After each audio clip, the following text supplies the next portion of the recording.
أعوذ بالله من الشيطان الرجيم.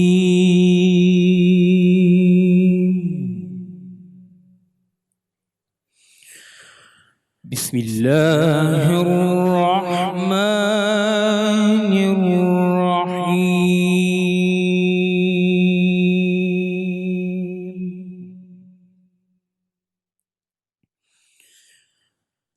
سأل سائل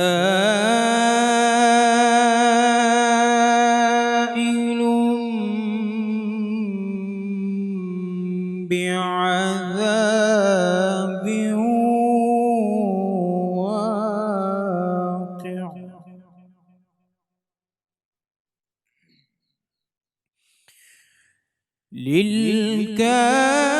للكافرين ليس له دافع من الله ذي المعارج.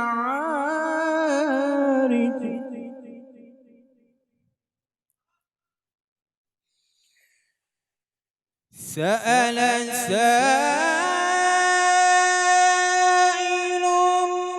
بعذاب واقع للكافرين ليس له دافع من الله ذي المعارج.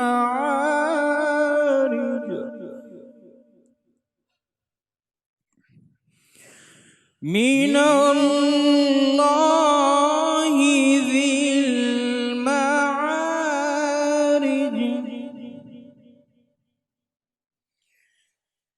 تعرج الملائكة والروح إليه في يوم كان مقداره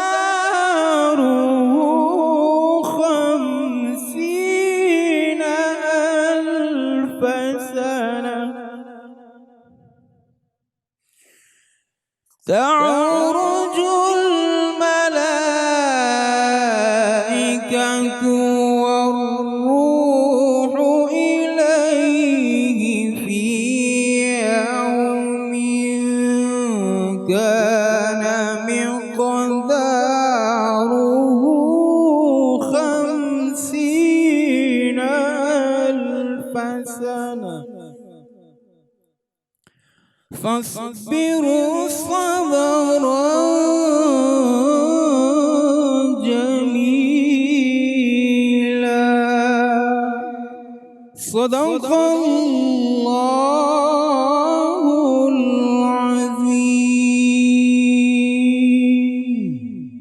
صدق اللہ العظیم. السلام علیکم. آپ سب کو سحری کی یہ خاص ٹرانسمیشن رمضان میں بول اور اس میں آپ سب کو خوش آمدید.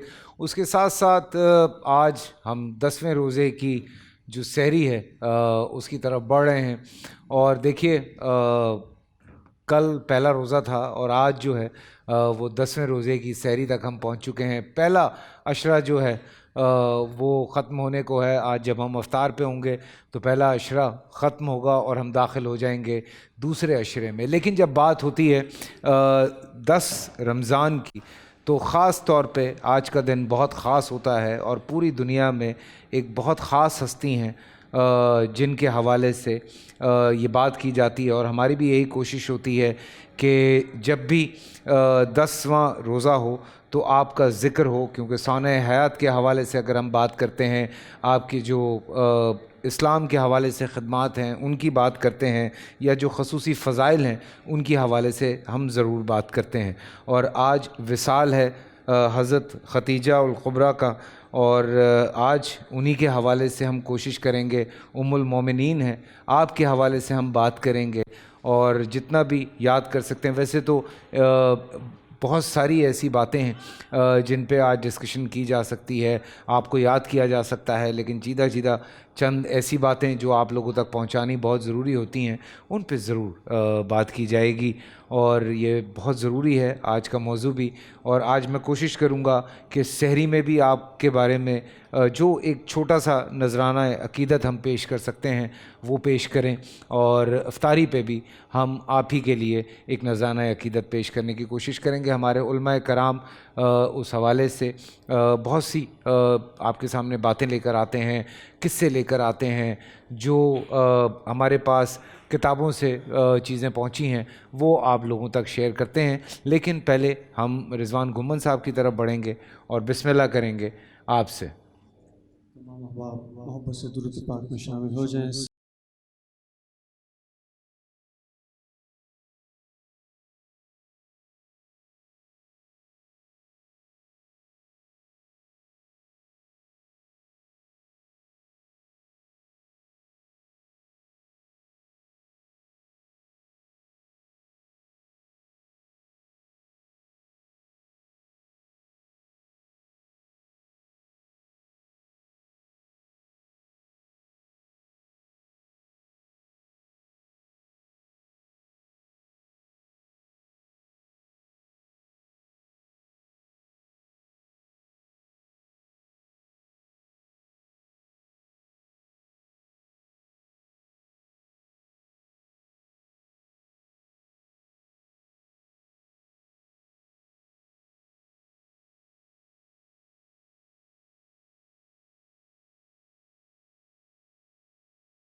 سبحان اللہ، سبحان اللہ۔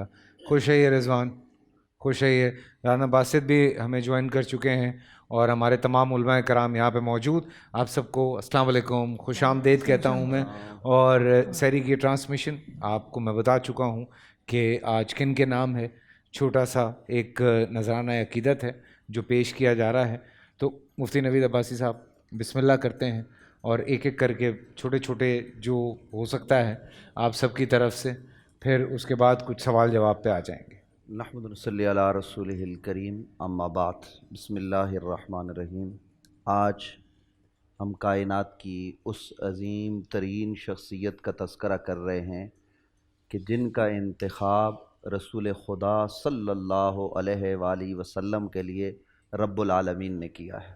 سبحان اللہ۔ کیونکہ نبی علیہ السلام سے متعلق جتنی بھی شخصیات ہیں یا چیزیں ہیں، یہ حادثاتی نہیں ہے، یہ انتخاب الہی ہیں۔ بے شک۔ تو ام المومنین سیدہ طیبہ طاہرہ حضرت خدیجۃ الکبریٰ رضی اللہ تعالی عنہا وہ عظیم المرتبت خاتون ہیں کہ جو نبی علیہ السلام کے عقد میں آئی۔ تو کیسے آئی ذرا آپ دیکھیے کہ نبی علیہ السلام ان کی تجارت کا سامان لے کر تشریف لے جاتے ہیں، جو روایات کتب کے ذریعے ہم تک پہنچی، واپس پلٹتے ہیں تو فائدہ زیادہ ہوتا ہے۔ امانت اور دیانت کی بابت بتایا جاتا ہے، اور بتانے والا کون ہے؟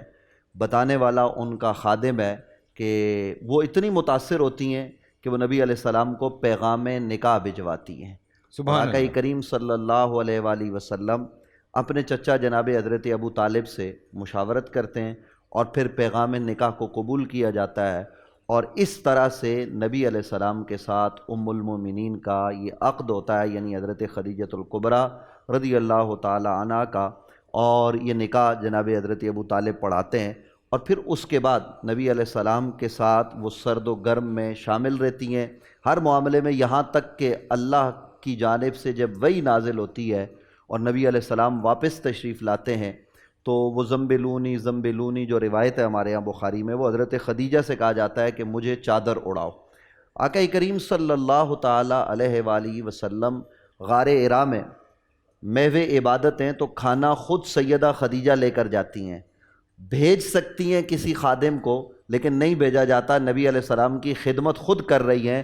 اور انہی ایام میں ایک موقع پر اللہ کی جانب سے حضرت خدیجہ کو سلام پہنچایا جاتا ہے کہ جبرائیل کہتے ہیں ان کو میرا بھی سلام دیجئے اور اللہ کا بھی سلام۔ اور پھر نبی علیہ السلام کی جو ازواج ہیں، یہ تو ہم نے کچھ دو چار باتیں کی، دیگر علماء بھی کریں گے، لیکن ان کی عظمت اللہ کے قرآن نے بیان کی ہے۔ اللہ کا قرآن کیا کہتا ہے؟ اللہ کا قرآن ارشاد فرماتا ہے النبی اولا بالمؤمنین من انفسہم وازواجہ امہاتہم، نبی مومنوں کی جانوں سے زیادہ قریب ہیں، اور ازواج نبی، نبی کی جو بیویاں ہیں یہ مومنوں کی مائیں ہیں۔ تو جب مومنوں کی مائیں قرار دیا ہے تو ان کی عظمت کا آپ خود اندازہ لگائیں کہ کل عالمین میں جو مومن ہے اس کی وہ ماں قرار پائی ہیں۔ ام المومنین سیدہ طیبہ خدیجہ کی عظمت کا اندازہ آپ اس سے لگائیے کہ ام المومنین سیدہ طیبہ حضرت عائشہ صدیقہ نبی علیہ السلام کو ان کا تذکرہ کرتے ہوئے دیکھتی ہیں اور ان کی سہیلیوں کے ساتھ اچھا برتاؤ کرتے ہوئے دیکھتی ہیں، تو ایک دن ویسے ہی بات چیت میں، ظاہرہ گھر میں جب کلام ہوتا ہے تو اس حیثیت سے ام المومنین نے یہ بات کی کہ یا رسول اللہ، اللہ نے آپ کو اور ازواج بھی عطا کی ہیں، تو آپ اس خاتون کا تذکرہ کرتے ہیں جو دنیا سے چلی گئی ہے، تو اس کی یاد میں کو آج تک آپ کو ہے؟ تو نبی علیہ السلام نے اس کے جواب میں ارشاد فرمایا کہ اے عائشہ، خدیجہ کی بابت کوئی بات نہ کرنا، اس لیے کہ وہ ہے کہ جب کوئی اسلام قبول نہیں کر رہا تھا تو سب سے پہلے اسلام خدیجہ نے قبول کیا۔ جب مجھے مال کی ضرورت تھی، لوگوں نے مال کے دروازے بند کیے تو خدیجہ نے مجھے اپنا مال دیا۔ جب میری ڈھارس کسی کو بندھانے کی ضرورت تھی تو وہ خدیجۃ الکبریٰ تھی جنہوں نے میری ڈھارس بندھائی ہے۔ اور فیصل قریشی صاحب علماء کرام بات کریں گے، میں صرف ایک بات کی جانب توجہ دلاتا ہوں کہ شیب ابی طالب ہے، نبی علیہ السلام کا سوشلی بائیکاٹ ہوتا ہے، بنو ہاشم کا ہوتا ہے، اور وہ گھاٹی ہے، اس گھاٹی میں جناب حضرت محمد الرسول اللہ صلی اللہ علیہ وسلم کو خاندان سمیت وہاں پر جو ہے نا وہ سوشل بائیکاٹ کے ذریعے سمجھ لیں ایک طرح کی قید کی زندگی ہے اور سختیاں ہیں۔ اس قانون کا جو مکہ والوں نے معاہدہ کیا، اس کا اطلاق حضرت ام المومنین پر نہیں ہے، وہ تو بنو ہاشم میں نہیں ہے، لیکن وہ نبی علیہ السلام کے ساتھ ہیں، اور اس قدر ساتھ دیا ہے کہ وہاں درختوں کے پتے چبائے گئے، وہاں پر ان سختیاں انہوں نے برداشت کی، اور وہ سختیاں برداشت کرتے کرتے جب وہ سلسلہ ختم ہوا تو حضرت ام المومنین کا کچھ ہی دنوں بعد وصال ہو گیا، اور پھر حضرت ابو طالب کا وصال ہوا، اور نبی علیہ السلام نے اس وصال کے سال کو عام الحزن قرار دیا کہ سیدہ خدیجہ کا جو وصال ہے، اس کا جو غم ہے یہ پورا سال ہے۔ یہ نبی علیہ السلام کا فرمان ہے کہ یہ عام الحزن ہے، تو سیدہ خدیجہ کے لیے حضور نے فرمایا جنت میں موتیوں کا محل ہے اس کے لیے۔ وہ پہلی خاتون ہیں جنہوں نے سب سے پہلے بالاتفاق، اس میں کوئی دو رائے نہیں ہے، اسلام میں سب سے زیادہ سبقت لے جانے والی وہ ام المومنین ہے۔ تو آج ہماری ماؤں بہنوں کو ان کی سیرت کا مطالعہ کرنا چاہیے، اس پر چلنا چاہیے۔ انشاءاللہ جب آپ کے سوالات کا سبحان اللہ، سبحان اللہ، نہیں بڑی اچھی تمہید ہے۔ اور اس میں ایک سوال میرا تھا کہ ام المومنین جو ہیں وہ پہلی خاتون ہیں جنہوں نے نماز پڑھی تھی، یہ صحیح بات ہے؟ جی بالکل ٹھیک، بالکل صحیح بات ہے، بالکل صحیح ہے۔ حضرت عباس سے روایت ہے ہاں کہ میں دیکھ رہا تھا کہ نبی علیہ السلام اور حضرت خدیجہ اور حضرت علی یہ تین لوگ کوئی عجیب کام کر رہے تھے، اور کسی دیکھنے والے نے حضرت عباس سے پوچھا کہ یہ کیا ہو رہا ہے، تو انہوں نے کہا کہ میرے بھتیجے نے اسلام کا اعلان کیا ہے اور یہ اللہ کی عبادت کر رہا ہے۔ سبحان اللہ، سبحان اللہ۔ ابو محمد صاحب، نذرانہ عقیدت، سب سے پہلے میں چاہ رہا ہوں کہ آپ سب ایک ایک کر کے میں سب سے بالکل سنتا جاؤں۔ آج ہمیں بڑا خوبصورت کلام سنانا ہے ابو محمد صاحب نے، یہ میں نے ان کو کہہ دیا ہے، ہاں وہ آخر میں سنیں گے، وہ ابھی نہیں۔ بسم اللہ. بسم اللہ الرحمن الرحیم. ووجدک عائلا فاغنی. صدق اللہ مولانا العظیم. آج کی گفتگو، آج کا تکلم اور آج کا خراج عقیدت ہم جس شخصیت کو پیش کرنے جا رہے ہیں، زوجہ اول، سامع وحی اول، سامع قرآن اول، ام المؤمنین سیدہ طیبہ طاہرہ حضرت سیدہ خدیجۃ الکبریٰ رضی اللہ تعالیٰ عنہ کی ذات گرامی ہے. خدیجۃ الکبریٰ کسے کہتے ہیں؟ ہم سیدنا صدیق اکبر رضی اللہ تعالیٰ عنہ کو صدیق اکبر کہتے ہیں. الصدیق الکبریٰ یعنی آپ سے بڑا کوئی نہیں. سبحان اللہ.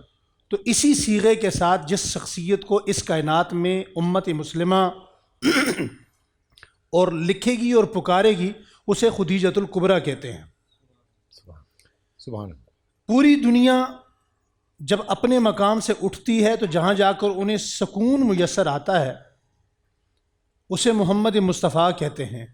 واہ اور واہ. محمد مصطفیٰ کہتے ہیں جسے مجھ محمد کو جس کے پاس سکون ملتا ہے اسے خدیجۃ الکبریٰ کہتے ہیں. اللہ اکبر. اللہ اکبر. وہ ہستی جس کے کانوں نے سب سے پہلے اللہ کا قرآن سنا اسے خدیجۃ الکبریٰ کہتے ہیں. واہ واہ واہ واہ واہ واہ. وہ ہستی جس نے سب سے پہلے وحی کی آواز سنی اسے خدیجۃ الکبریٰ کہتے ہیں. سبحان اللہ. وہ ہستی جس کے لیے آسمان سے جبرائیل علیہ السلام سب سے پہلے سلام لائے اسے خدیجۃ الکبریٰ کہتے ہیں. سبحان اللہ. وہ ہستی جس نے سب سے پہلے نماز پڑھی اسے خدیجۃ الکبریٰ کہتے ہیں. واہ واہ. وہ ہستی جن کا احترام خود نبی کریم صلی اللہ علیہ وسلم نے کیا اسے خدیجۃ الکبریٰ کہتے ہیں. وہ ہستی جس کے مال کے ذریعے اللہ نے حضور نبی کریم کو غنی کیا اسے خدیجۃ الکبریٰ کہتے ہیں. واہ واہ. مکہ کے سارے سرداروں کو جمع کر کے ان سرداروں کو گواہ بنا کر اور اپنی ان اشرفیوں کا اتنا بڑا ڈھیر لگا کر کہ حضور ان کے پیچھے بیٹھے تو چھپ گئے، اس سارے مال کا، ان اشرفیوں کا، اس درم و دینار کا جس شخصیت نے حضور کو مالک بنایا وہ اسے خدیجۃ الکبریٰ کہتے ہیں. سبحان اللہ. جس شخصیت کا حسب میں، نسب میں، عزت میں، عظمت میں اور فنانشلی طاقت میں اتنی مضبوطی ہے کہ اہل مکہ جتنے بھی ہیں، کوئی بڑا گھر ہے، چھوٹا گھر ہے، امیر ہے، غریب ہے، سردار ہے، غلام ہے، ہر ایک جس کا مقروض ہے اسے خدیجۃ الکبریٰ کہتے ہیں. کائنات میں جس شخصیت کو سب سے پہلے جبرائیل امین نے امین کہا کہ حضور نبی کریم صلی اللہ علیہ وسلم ایک وادی میں کھڑے ہوئے ہیں، حضرت خدیجہ نے کہا یا رسول اللہ آپ مسکرائے کیوں؟ تو حضور نے فرمایا خدیجہ میں مسکرایا اس لیے کہ تم نے مجھ سے پوچھا کہ اور کون کھڑا ہے، آپ کس سے گفتگو کر رہے ہیں؟ تو میں نے کہا میرے پاس جبرائیل امین کھڑے ہیں. تو جبرائیل نے مسکرا کے کہا یا رسول اللہ آپ یہ نہ بتائیے کہ میں اکیلا جبرائیل امین ہوں، یہاں 3 امین ہیں، ایک جبرائیل امین ہے، دوسرا محمد امین ہے، تیسرا خدیجۃ الکبریٰ امین ہے. اللہ تو اکبر. جسے امین حضرت جبرائیل کہیں اسے خدیجۃ الکبریٰ کہتے ہیں. سبحان اللہ. جس کے لیے آسمان سے سلام پہلی مرتبہ اقرا علیہ السلام من اللہ و منی کہہ کر حضرت جبرائیل لائیں اسے خدیجۃ الکبریٰ کہتے ہیں. اور نبی کریم صلی اللہ علیہ وسلم پر وحی آنے کے بعد حضرت جبرائیل کی سب سے پہلے جو تصدیق کرے اسے خدیجۃ الکبریٰ کہتے ہیں. سبحان اللہ. اور قرآن کریم کے اول نزول کے بعد قرآن کی جتنا قرآن آپ کی زندگی میں نازل ہوا اس کی جتنی حافظہ ہیں اسے خدیجۃ الکبریٰ کہتے ہیں. اور اگر مجھے تھوڑا سا اجازت دیجئے میں آگے بڑھ کر کہنا چاہتا ہوں کہ نبی کریم صلی اللہ علیہ وآلہ وسلم کی ذات گرامی کی محبت میں شیب ابی طالب کی اختیاری قید جس شخصیت نے کاٹی اسے خدیجۃ الکبریٰ کہتے ہیں. ملیکہ عرب کا لقب جسے ملا اسے خدیجۃ الکبریٰ کہتے ہیں. زمانہ جاہلیت میں بھی جس شخصیت نے کبھی بت پرستی نہیں کی، کسی بت کو سجدہ نہیں کیا، کسی بت کی پوجا نہیں کی، اسے خدیجۃ